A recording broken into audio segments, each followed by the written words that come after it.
Gate वे London से air India की ये फ्लाइट कदरे ताखीर से रवाना हुई थी। पहले तो जहाज की लैंडिंग गियर में खराबी पड़ गई, उसके बाद एक इंजन प्रॉब्लम करने लगा, लेकिन इंजीनियर्स ने 4 घंटे की जान तोड़ मुशक्कत के बाद जहाज को उड़ान भरने की क्लियरेंस दिला दी थी। मौलाना कादरी ने ये 4 घंटे जिस तरह लाउंज में बेचैनी से गुजारे थे वो तो उनका दिल ही जानता था।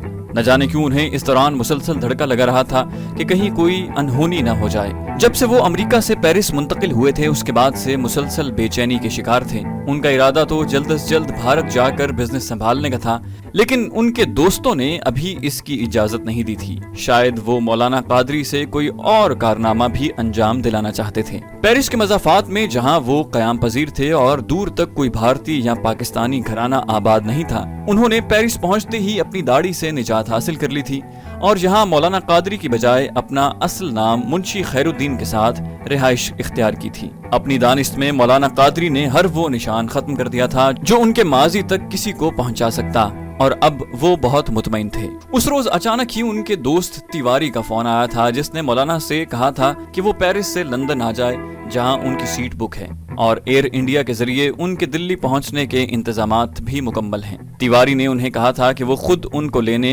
एयरपोर्ट पर आएगा और इस दौरे की खुसूसी अहमियत के पेश नजर उन्हें हिदायत की गई थी कि वो किसी को न अपना तारुफ करवाएं और न ही अपनी भारत यात्रा के बारे में बताएं। मौलाना कादरी जब लंदन पहुंचे तो अपने होटल के कमरे में उनका वो पासपोर्ट और टिकट पहुंचा दिया गया जिससे उन्होंने सफर करके भारत पहुंचना था। इस पासपोर्ट पर जो लंदन के भारतीय हाई कमीशन से जारी हुआ था, उनकी तस्वीर के अलावा सब कुछ नकली था। उनका नाम उम्मीद रॉय और शहरियत भारतीय थी और वो एक भारतीय हिंदू नागरिक की हैसियत से सफर कर रहे थे। ऐसा पहली मर्तबा हुआ था जिसने उन्हें कुछ परेशान कर दिया था, लेकिन फिर उन्होंने खुद को समझा लिया कि यकीनन इसमें कोई मसलहत ही होगी और वो इस पर सोचे ही क्यों। मौलाना कादरी उर्फ उम्मीद रॉय ने एयरपोर्ट लाउंज पर बैठे बैठे यहाँ से स्कॉच की खरीद करदा बोतल 1/4 खाली कर दी थी। इसके अलावा बोरियत खत्म करने का और कोई तरीका उन्हें समझ ही नहीं आ रहा था। खुदा खुदा करके जहाज की रवानगी का ऐलान हुआ तो उन्होंने बाकी बोतल अपने हैंड बैग में ठूंसी और जहाज की तरफ चल दिए। उनकी ये आदत थी कि भारत रवानगी से पहले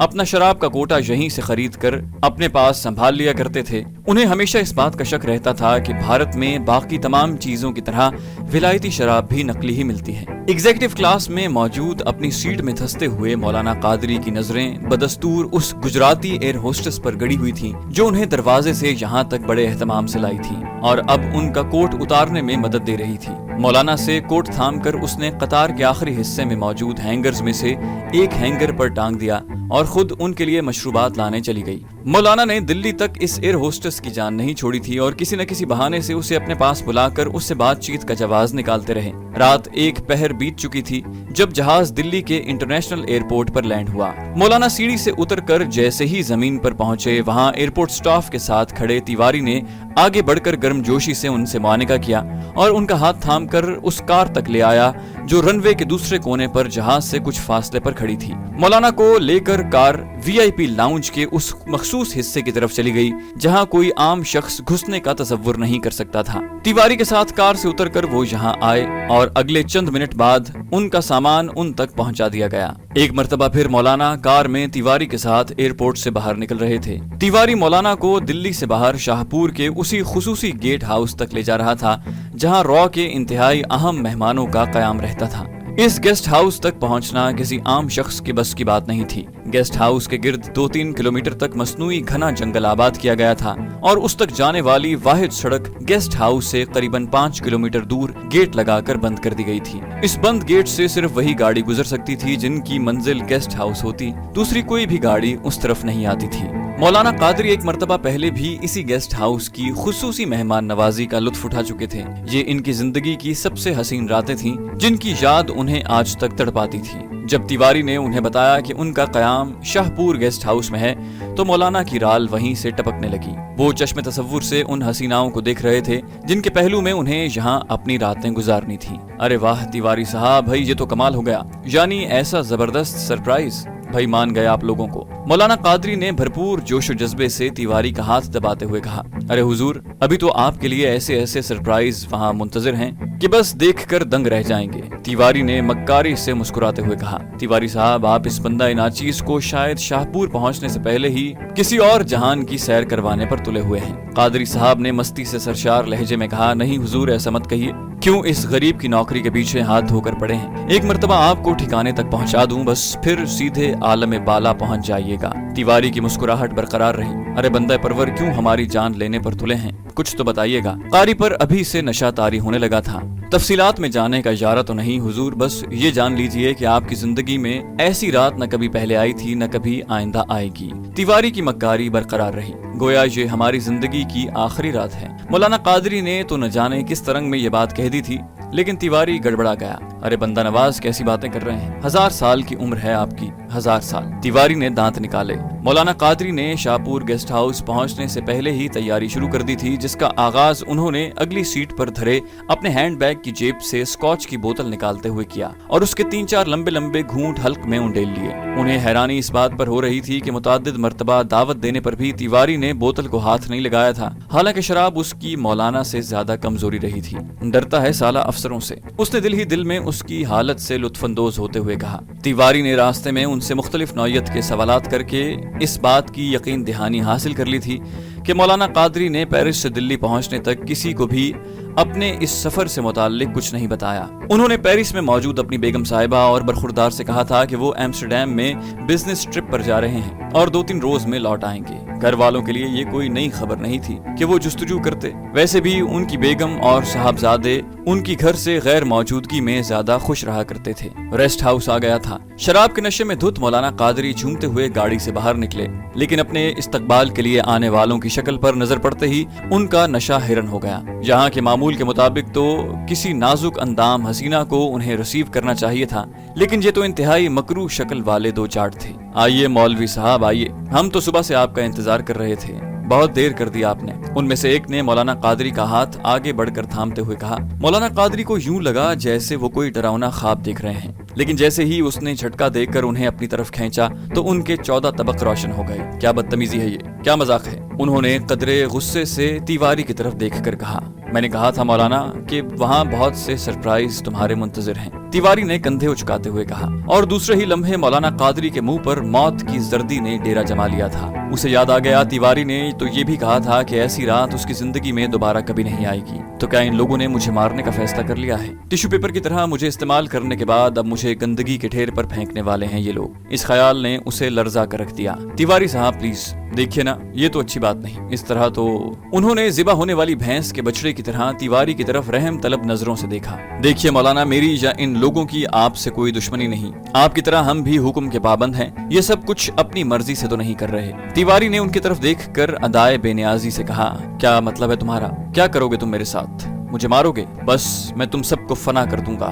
तुमने ये सिला दिया है मेरी मेहनत का। मैंने तुम्हारे लिए क्या कुछ नहीं किया तिवारी साहब, प्लीज प्लीज खुदा के लिए तिवारी साहब। मौत के खौफ से लर्जा मौलाना कादरी ने चाहा कि आगे बढ़कर तिवारी के कदमों से लिपट जाए, शायद इसी तरह उसे रहम आ जाए और उसकी जान बख्शी हो जाए। लेकिन दूसरे जाट ने जोरदार तमाचा उसके मुंह पर मारा और वो सामने दीवार से जा टकराया। साला धमकियां भी देता है, मिन्नत भी करता है। अबे जो अपनों का ना हुआ वो हमारा क्या होगा? अबे खुदा के वास्ते करता है हमारे काम। साले तुझे करोड़ों का फायदा हुआ है, अब तक बहुत अय्याशी कर ली बेटा तुमने, अब मरने के लिए तैयार हो जा। दूसरे ने गुस्से से कहा।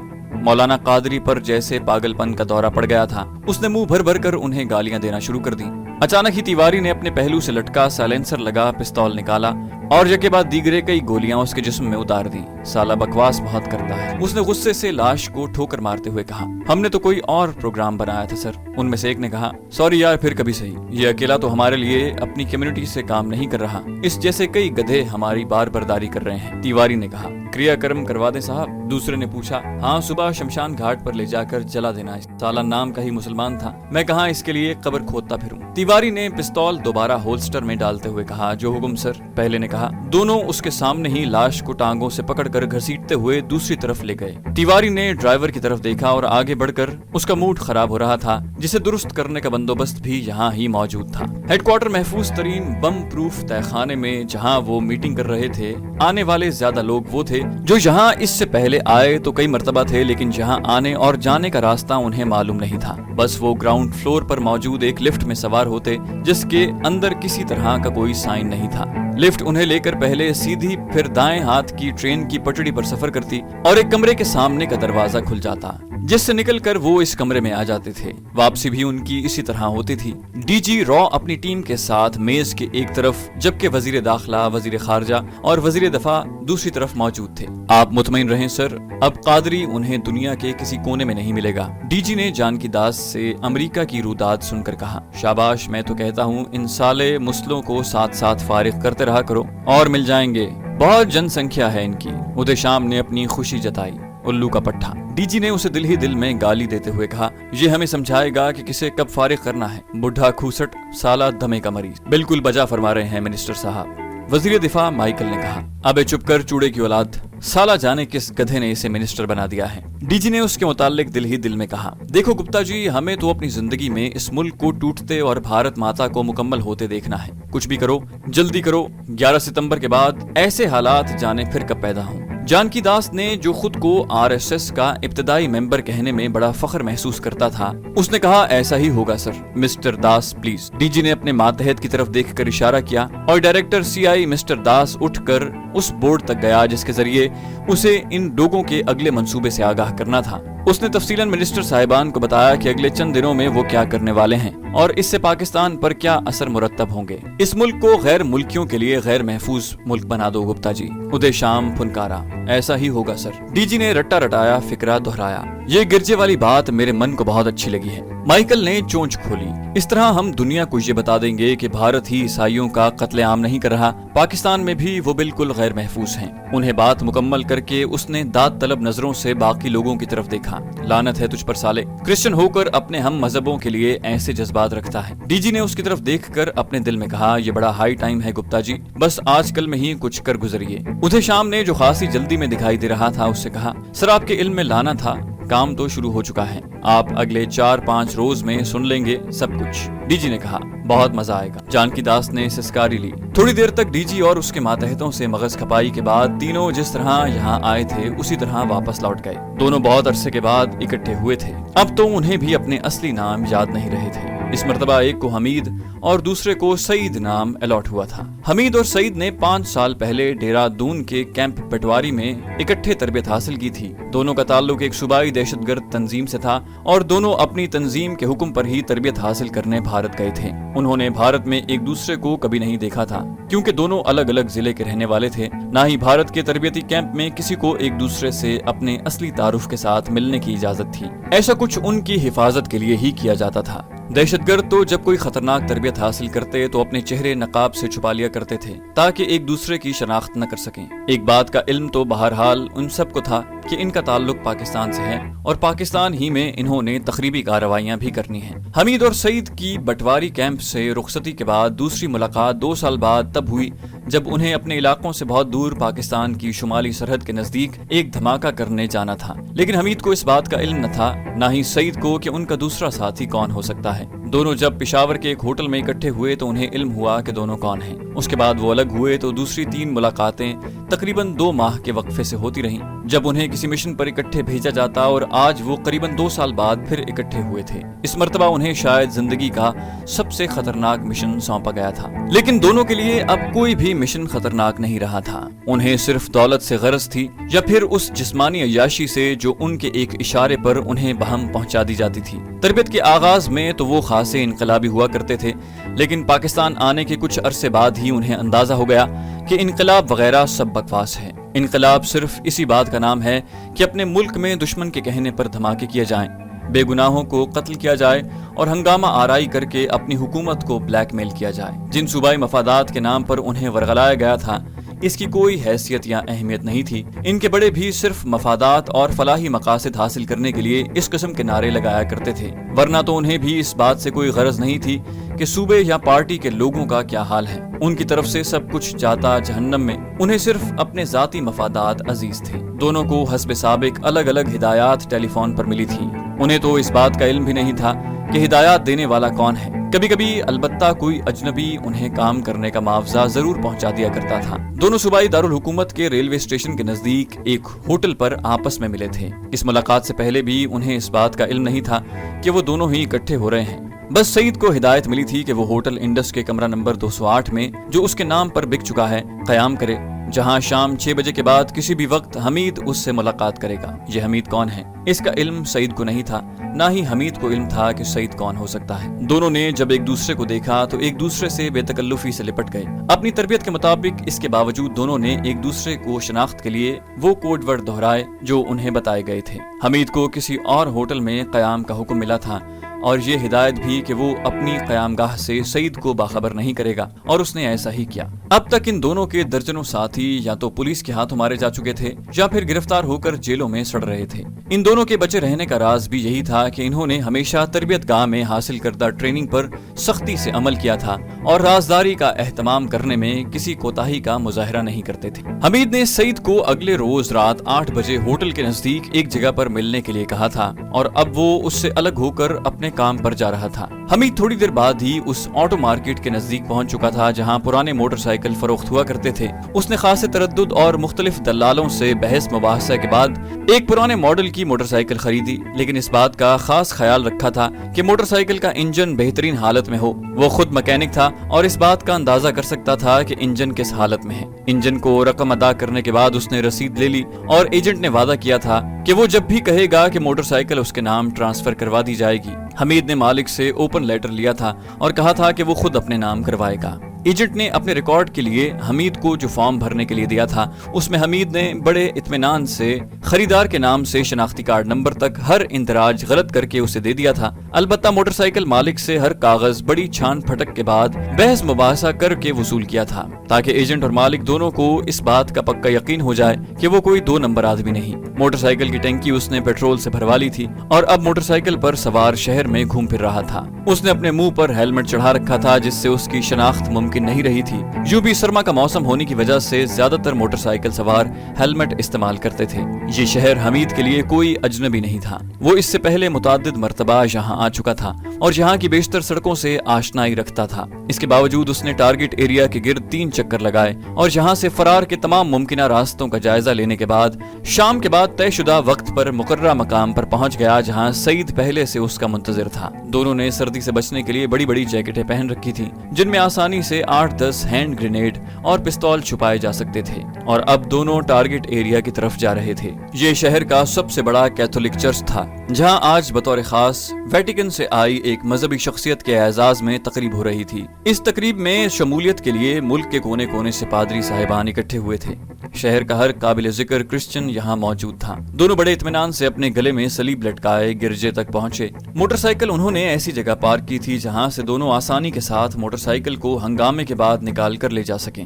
وہ خرامہ گرجے کی طرف جا رہے تھے۔ گرجا گھر میں پہنچ کر دونوں نے دروازوں کے نزدیک ہجوم میں اپنے لیے جگہ بنا لی۔ دونوں ایک طرف سے کچھ فاصلے پر کھڑے تھے۔ دونوں نے اپنی گھڑیاں ایک دوسرے سے ملا لی تھیں اور اب ان کی سوئیوں پر نظر ڈال کر ایک دوسرے کو بھی کنکھیوں سے دیکھ رہے تھے۔ مذہبی اجتماع اپنے نقطۂ عروج کو چھو رہا تھا۔ اب فادر جان فلپ کا خطاب تھا جو اس ملک میں پادریوں کی نہایت معتبر شخصیت سمجھے جاتے تھے۔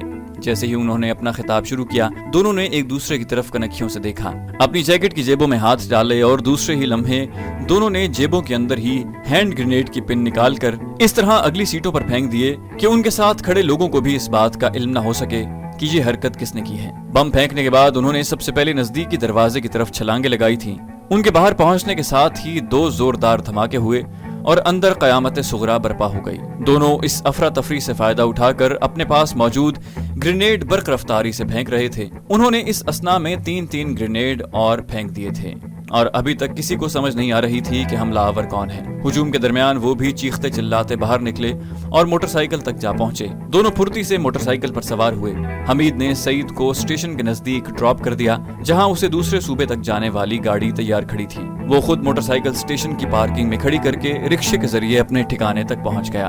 یہ اس کے ایک دور کے رشتہ دار کا گھر تھا۔ وہ جب کبھی اس شہر میں آتا اپنے اسی رشتہ دار کے ہاں قیام کرتا، کیونکہ یہ غریب لوگ تھے اور حمید کی طرف سے لائی گئی 2 کلو مٹھائی اور 200-300 روپے کے تحفے تحائف وصول کرنے کے بعد اس کی خدمت میں جت جاتے۔ صبح وہ معمول کے مطابق سو کر اٹھا اور اخبار کا مطالعہ کرنے لگا، جس کی پہلی سرخی ہی رات والے سانحے سے متعلق تھی، جس میں 15 لوگ مارے گئے اور درجنوں زخمی ہوئے تھے۔ اس نے بددلی سے اخبار ایک طرف رکھ دیا۔ میں تو اخبار پڑھتا ہی نہیں چچا، سوائے مار دھاڑ کی خبروں کے اور کچھ ہوتا ہی نہیں، اس نے کہا۔ ہاں بیٹا، خدا جانے کس کی نظر کھا گئی اس شہر کو۔ چچا نے اینک ناک پر جماتے ہوئے اخبار اٹھا کر پڑھنا شروع کر دیا۔ صبح ناشتے کے بعد وہ ریلوے اسٹیشن کی موٹر سائیکل پارکنگ میں گیا، جہاں سینکڑوں موٹر سائیکلیں رات سے کھڑی تھی اور لوگ اب لینے آ رہے تھے۔ موٹر سائیکل لے کر وہ سیدھا آٹو مارکیٹ پہنچا اور ایک ایجنٹ کو بتانے لگا کہ اس نے کل ہی موٹر سائیکل خریدی تھی، لیکن اچانک آج ایمرجنسی آ گئی ہے اور اب وہ اسے فروخت کرنا چاہتا ہے۔ ایجنٹ نے معمول کے مطابق اسے بتایا کہ یہ تو کھٹارا ہے اور اس نے بہت مہنگا خرید لیا ہے۔ حمید نے اسے اپنی غربت، بے بسی اور ماں کی خطرناک بیماری کا رونا رو کر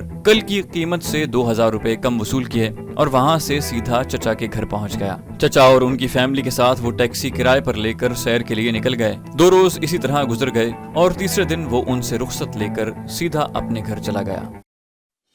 چینل کو سبسکرائب کیجیے اور بیل آئیکن پر کلک کیجیے تاکہ آپ کو تمام ویڈیوز فوراً ملتی رہیں۔